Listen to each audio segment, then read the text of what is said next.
ইনজেকশনে 101 টাকার যে ব্যাপারটা আসছে ওটা আসলে প্রিন্টিং মিস্টেক একটা ছিল, পরবর্তীতে আমরা ওটা সংশোধন করে নিয়েছি।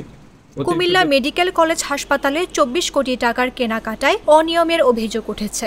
ইনজেকশনের দাম অস্বাভাবিক বেশি দেখিয়ে প্রায় অর্ধ কোটি টাকার দুর্নীতি হয়েছে বলে অভিযোগ বিএনপিপন্থী চিকিৎসক সংগঠন জ্যাবের নেতাদের। একই সঙ্গে চিকিৎসা সেবার এই প্রতিষ্ঠানে টেন্ডার বাণিজ্যের মাধ্যমেও গড়ে উঠেছে একটি শক্তিশালী সিন্ডিকেট।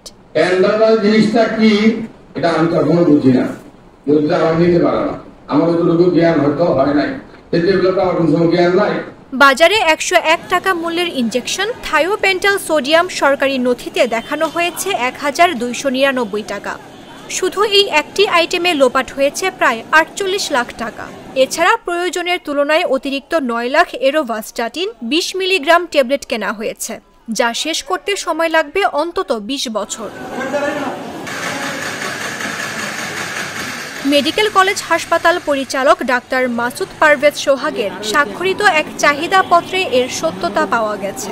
সম্প্রতি এক প্রতিবাদ সভায় বিএনপিপন্থী চিকিৎসক সংগঠন জ্যাবের নেতারা দাবি করেন 24 কোটি টাকার অনিয়মের মধ্যে 2.5 কোটি টাকার ভাগাভাগি হয়েছে। পরিচালক ডাক্তার মাসুদ পারভেজ ও কুমিল্লা জেলা জ্যাবের সভাপতি ডক্টর এম হাসান মাসুদ সহ কয়েকজনের মাঝে। আপনারা যদি আগে থেকে শিখে আসেন তাহলে তো বলেন এই কাজটা তৈরি করতে মাত্র দরকার, যে টাকার ডিডি অফিসে থেকে বসে থেকে প্রচুর ডাক্তার থেকে টাকা নিয়ে পোস্টিংটা পর্যন্ত করতে পারেন 5 আগস্টের আগে। এখনো স্কিল না কুমিল্লা মেডিকেল কলেজে অনেকে আছে যারা টাকা পায় মাসুদ হাসানের কাছে, মাসুদ পারভেজের কাছে। আমি এটার প্রমাণ।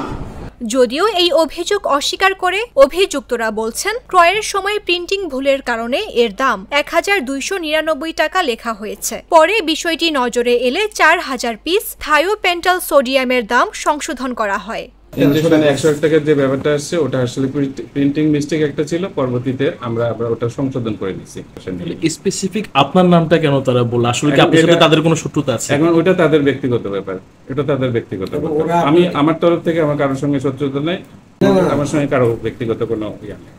এই ডিরেক্টর সাহেব হচ্ছে এই টেন্ডারবাজির মূল হোতা, সে হচ্ছে মেইন কারিগর, সে টাকা ছাড়া কিছুই বোঝে না এবং টাকা যেখানে সে পাবে তার সাথে থাকে।